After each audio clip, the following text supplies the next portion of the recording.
Hey, everybody, this is part of our full-length primetime podcast. You can check it out on BlogTalkRadio, iTunes, YouTube, plenty more. I hope you enjoy. This podcast is brought to you by Most Valuable Podcasts, leading the league in podcasting entertainment. What's up, everybody? Ricky Widmer here, along with the one, the only, Brandon Swanson. Hey. And we are back as we always are for the Primetime Podcast here on MVP. If you're on YouTube, thank you for checking us out, giving us a view, watching us today. If you're on BlogTalkRadio, iTunes, or Stitcher, thank you for the download. Thank you for listening to the podcast today. But Brandon, I'm glad we're both here. We had a big night last night, both of us celebrating the Super Bowl, watching the Super Bowl, the granddaddy of them all, to me, the biggest game of the year each and every year. Before we get into the podcast, so I got to ask you, how'd you like your Super Bowl festivities? Because you and me weren't in the same place. We were not in the same place. It was fun. I had a really good time. Had some people over to my place after going back and forth on, is it going to be at so-and-so's place again? I go, screw it. Just come over here. Just come over to my place. So we had plenty of people come. Well, not really. It wasn't a whole lot. It was just like 8. But my apartment's not extremely big to hold many more. But it was fun. It was a good time, good food. But now I have too much beer in my fridge that other people brought. That's usually never a big problem, though, right? Not a big problem, but it's just like then you feel like you have to drink it, and all those calories, of course. Well, that's what it's all about, packing in the pounds. But if you guys want to see, I don't have to tell Brandon about mine because you guys can see it on the YouTube. Either it's going to be right above me or right above Brandon. You can check out what I got to witness on Super Bowl Sunday, as I got to see the full spectrum of emotions from our own Sean Anderson. Now, were you happy? Outcome, were you happy? I didn't care who won or lost. I mean, I'm happy for Tom Brady, and I love that. If you have not watched the commercial that he did, I guess he recorded it beforehand, and at the end he says, Roger that. So I like that little jab at Roger Goodell. But Brandon, we've got to talk about getting into college sports. We got all college basketball today.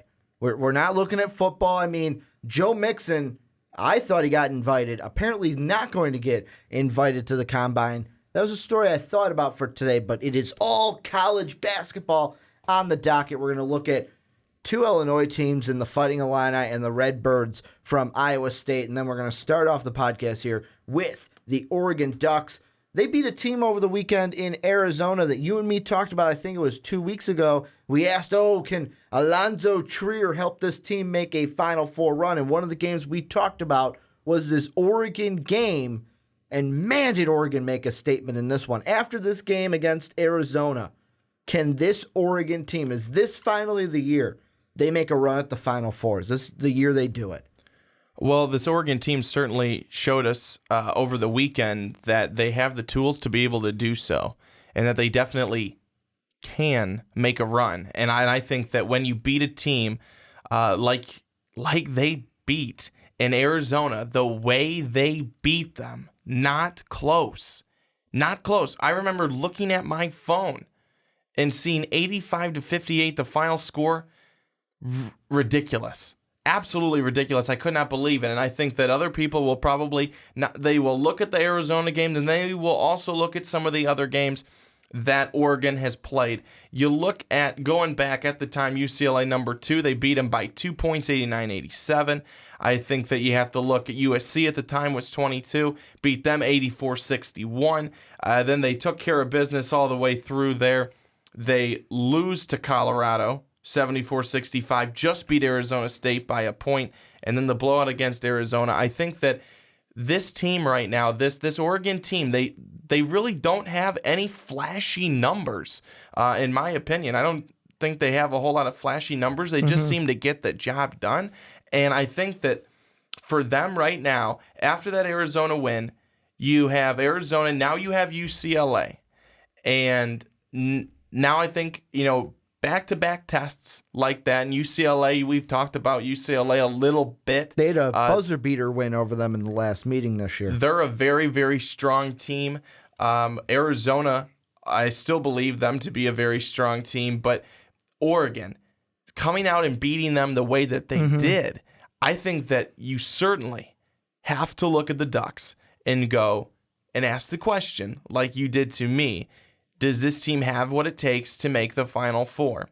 And if the team that showed up on Saturday against Arizona at home, granted at home, is the team that shows up for the rest of the season, this team isn't going to just make the Final Four. This team will win it all. Well, and this is I'm glad that you said that this is a team that'll win it all, because right now in Joe Lunardi's bracketology for tonight, February 6th, he's got Oregon locked up as a 2 seed right now. He's got them as the 2 seed in the West. The thing I was looking at earlier today, and this is going off of the point where you said they could win it all, going back to 2013. So 2013, 2014, 2015, and 2016. So the last 4 tournaments, there has been one thing in common when it comes to the team that knocked Oregon out. And that is, and this is something that you guys can put in your back of your brains for when you go to fill out your bracket.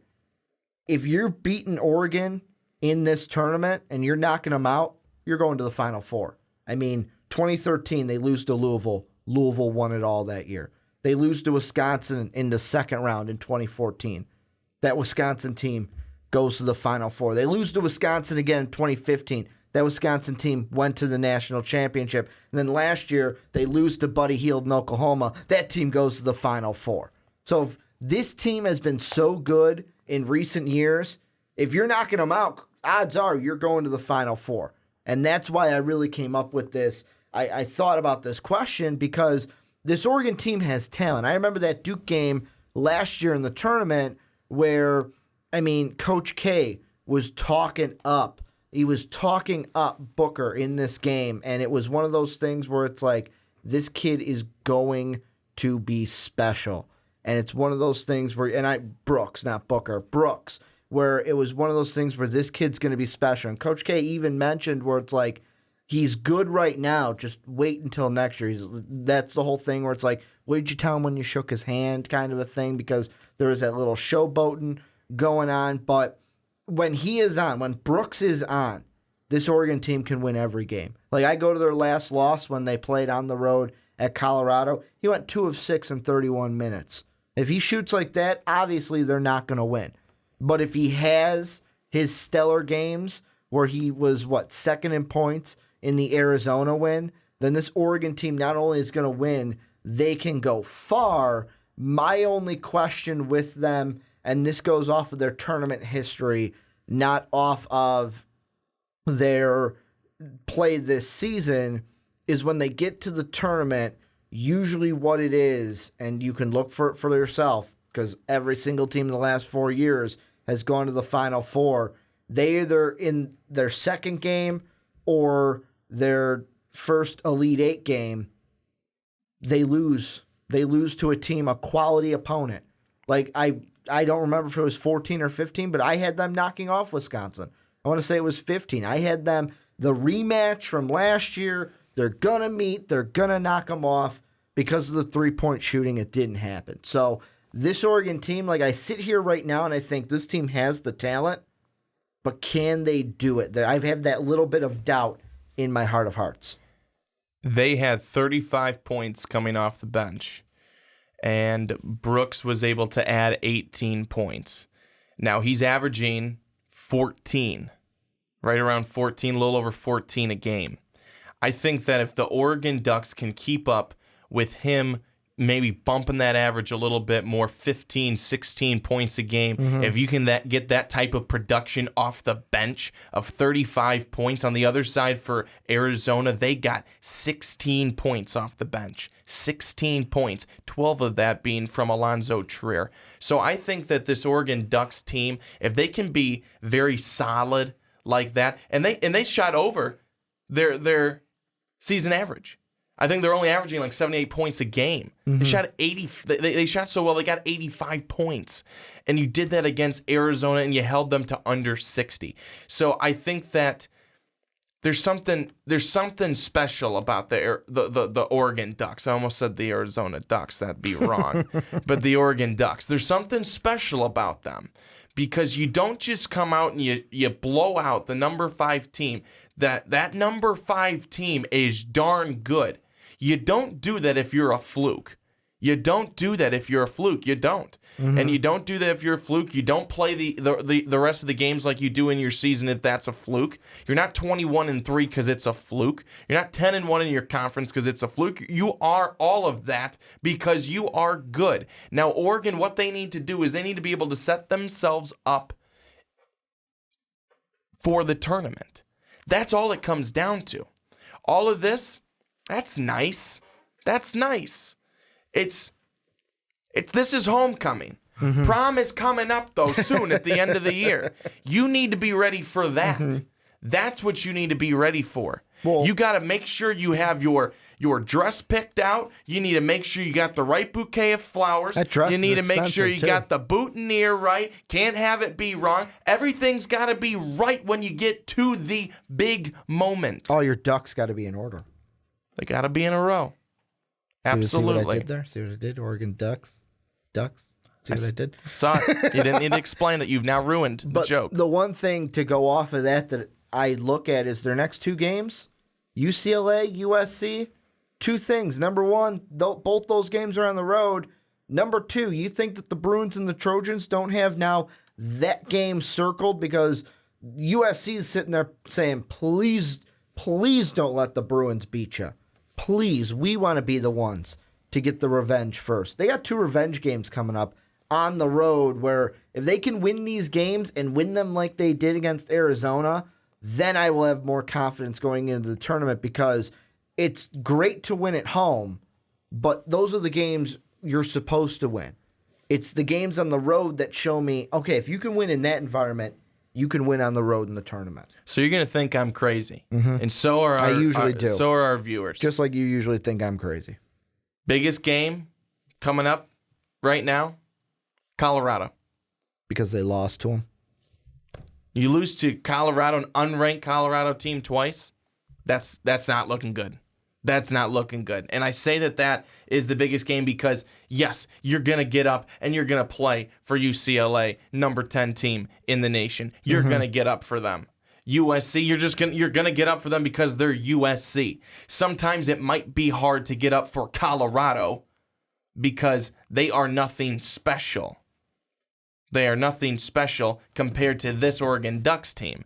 And that's why I think Colorado is the most important game moving forward because you let that one slip compared to everything else. You got two bad losses just from Colorado if they were to lose at home against them. And another thing that could implicate and I'm looking towards conference tournament time. This could implicate the bracket. Right now, Oregon is tied with Arizona at 10-1. But because they beat them, they get the tiebreaker. So they have the number one overall seed if the Pac-12 tournament started today. And how the Pac-12 tournament bracket looks, if you guys are unaware, is if you're one of the top four teams, you get a one-day bye. You don't play Wednesday, March 8th. You play Thursday, March 9th. And you got 3 wins to win the whole conference tournament for the Pac-12.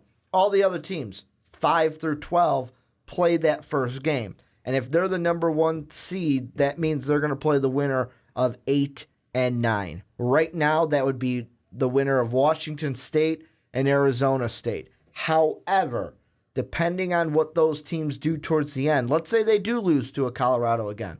They get upset. Colorado's sitting right behind ASU with one game. If I'm Oregon, of course you want to be the number one seed looking out. You're not looking for other teams, but me being able to look at all the teams not having a dog in the race. If you lose to Colorado twice, you better hope if you're a Duck fan that they are not going to be in that first round game that would lead to a second round game against you. Now, of course, you got to get things done when you play Colorado at home the second time, but if they lose to them twice, not only would that be a bad loss for Oregon, I would be worried if I had to see this team on the road in a neutral site in the conference tournament. Might be the ones to end my regular season before the tournament, before Selection Sunday rolls around. No, I agree with you, and I think that's just why that's the most important game in my mind right now. Because if you lose to UCLA on the road, as long as it's not a bad loss in the sense of point margin, no one's going to look at that and go, no, you're bad now. You're bad now because you beat them at home. You're on the road at UCLA, a team that's very good, top 10 team right now. And I think that, if that were to happen, no one's going to look at that and really hold that against you. But again, if you lose to Colorado at home, the people are going to hold that one against you, the big time. Because again, like I said, that's now 2 times you lost to a Colorado team that right now is 13-11. I think they're 3-8 within their conference. They're not very good. They're not a strong team. And if Oregon were to falter against them at home, that just shows me, is that what's going to happen when you go up against a team like that in the tournament? A team that's, an 11 seed or something like that in the tournament that's had an okay season. Obviously, they're an 11 seed. They're not a 16. They're kind of in the middle-ish, on the lower end of that, but are you going to be able to hang with them? Are you going to be able to take care of business with them? There's upsets all the time. That's why we love it. That's why we love March. Literally no other reason why March happens other than March Madness. But I think that that's the point, is that games like that, moving forward, Utah, Colorado, Cal, Stanford, and Oregon State, all those games, you got to take care of all of them. Yeah, I think the Oregon State one we can blow past. I mean, 0-11 in the conference, 4-20 overall. I think we can overlook that. Never can be too certain. But you see what I'm saying? Yeah. You see what I'm saying is that if you cannot take care of business against a mediocre team now, who's to say you're going to be able to do it when it really counts? And you got to come up to play for every game. You can't take one off just because Oregon State's coming in without a single win in the conference and only 4 wins overall. The one thing I did want to mention is, and this is going back to kind of the conference tournament, if I'm the Ducks right now, I am hoping that obviously you're trying to finish the season without losing. You want to keep the number 1 seed. But if I'm an Oregon Duck fan, I'm sitting here going, how the standings are in the top 4 right now, just keep it. Keep it the same way it is. Oregon at 1, Arizona at 2, UCLA at 3, Cal at 4. The reason why I say that is Oregon. Let's say they win that first game. Let's say the top 4 seeds all win. That means Arizona and UCLA would have to duke it out on one side. Oregon can get a team like Cal, who they beat pretty handily in their first meeting, for that semifinal game. And if I'm a fan, I'm sitting there going, let the Wildcats and the Bruins duke it out. I'll take my chances with this Team X. And then whoever wins, I'll win my game. Whoever wins that game, I don't have to go through Arizona and UCLA in order to win this tournament. Because you look at the standings right now, and Cal and UCLA tied at 8-3, so they could flip-flop. But then you've got USC and Utah a game and 2 games back. And for me, Utah's that team. That's the team I look at where I don't want them on my side. If I'm Oregon, do not want them on my side of the bracket because of how closely they played the Ducks in their first meeting. And, of course, looking at the schedule, they are going to get a second meeting at home. That first meeting was on the road in Utah, but that's a team where I'm looking at going, as a fan, I'm saying, I don't want to deal with that heartbreak. I don't want to have to take 2 blood pressure pills for that game. No, I agree with you. I completely agree with you. I think that really when you look at this all the way through, the top 6 teams are teams that are pretty dangerous within the Pac-12. And, obviously some have better conference records than others, but you take a look at USC, all 4 losses, all in the conference. So this is a team that has been able to play really, really well outside of that when they've had to. But absolutely, it's just going up to that conference tournament time, because you get around that time, that is almost as important. The play that you have there and the result that comes from that is almost as important as what comes from the big-time national tournament, because of the fact that if you do not play well in one to set yourself up for the other, I think so many times that really sticks with guys. I really do. I think it sticks with guys. I think it sticks in their craw, and and absolutely that can hurt them down the road after that. So I think Oregon, they need to be able to play well now to position themselves to have a very, very nice tournament within their conference. Well, and Brandon, before I ask you the last question I have about Oregon before we move on, is there anything about this Duck team that you feel like, you know what, I'm keeping it in because I was waiting for Ricky to bring something up? Is there anything else you want to hit with this Duck team before I throw the final question at you? Just that I think that if this team continues to stay consistent like it has been, and it's been consistently good, again, really not too flashy in a whole lot of things. I mean, their best guy is just averaging a little over 14 points, and I feel like that's a little low. Maybe I'm wrong, but I think that they keep doing what they're doing.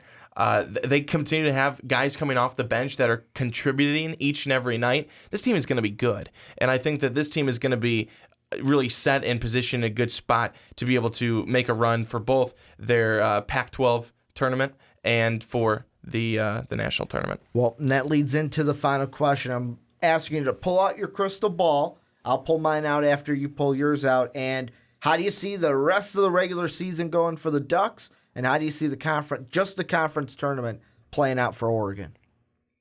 Rest of the season going for the Ducks. So, I think that there will be one more loss here. There will be one more loss, but just one more loss. So I think that will give them the 27-4 record. I think they'll probably end up taking the 2 spot in the conference, and I think that they will then go from there into their Pac-12 tournament and be able to run the table and get to the championship game. And before I give mine, the one thing I did want to throw out, how I said the 5-6 for USC and Utah right now in the Pac-12.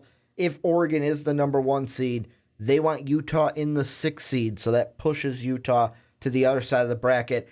I look at this schedule remaining regular season, and I see some games that could be losses. This Thursday against UCLA. Then you've got Saturday against USC. I look at Utah, that could be a loss. I don't think they lose 2 times in a row to Colorado. Mainly it's their next 3 games.